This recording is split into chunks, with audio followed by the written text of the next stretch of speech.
Gilas Pilipinas head coach Yeng Guiao will announce the final lineup for the fifth window of the FIBA World Cup Asian qualifiers either on Wednesday or Thursday.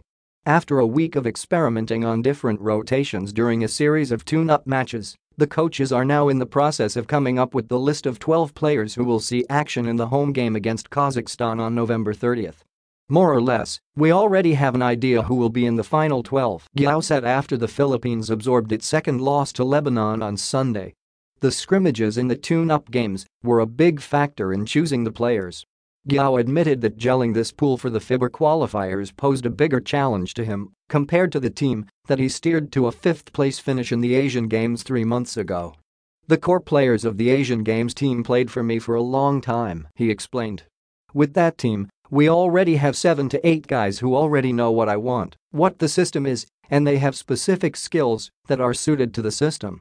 Having big men who can shoot from the outside has been a staple in all of Guiao's teams. While he cannot demand the same from his current Gilas personnel, he knows that they can still find ways to utilize the country's tallest and finest frontline. "You cannot teach Junmar Fajardo to step out for a three-point shot, as well as Greg Slaughter. We have to work on those limitations, but at the same time, they also bring with them some advantages. They have size advantage, so we're going to have to look for some plays that are going to maximize our big men's effectivity." The Philippine team only won one of its 4 tune-up matches, but the lessons they learned, especially in terms of finding the right mix of players, will be beneficial when they face Kazakhstan and Iran in the coming FIBA window. "I guess the luxury of having tune-up games is to be able to take some risks with some strategies and some decisions," said Guiao. "We really wanted to win, but it's very difficult for me to rotate 14 people. I already cut them because they were 19, so I made the others alternate. When we're a solid 12, it's easier for me to prepare them and rotate them," Guiao continued. "We'll start with the scouting Monday all the way through Thursday and then practice the specifics for the game." Guiao is also hoping that the physicality experienced in all the tune-up games bodes well for his team. He kept reminding his players that competing against other countries is way different from what they're accustomed to in the PBA, especially when it comes to the physicality and the referees' calls. "I repeatedly told the players that this is not PBA," said Guiao. "You won't be spoiled here.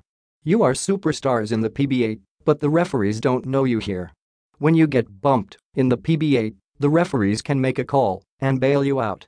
Here, when you get bumped, you're on your own. We are training our bigs to get used to the bumping," he added. "They need to get used to it because Kazakhstan is also big and Iran is bigger. The more time they get used to the bumping and the pushing, the better for them. It's really our bigs who will take the brunt of it." Guiao is hoping the 4 tune-up games were enough to teach his players to be mentally tough amidst the physicality.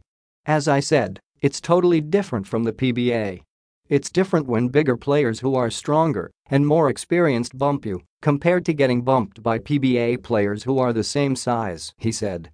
"I would have wanted more games, but the players will get too much beating by Friday. We only have a few days to be able to perform under pressure, under greater physical duress than what we are used to in the PBA. It's better to preserve them at this point."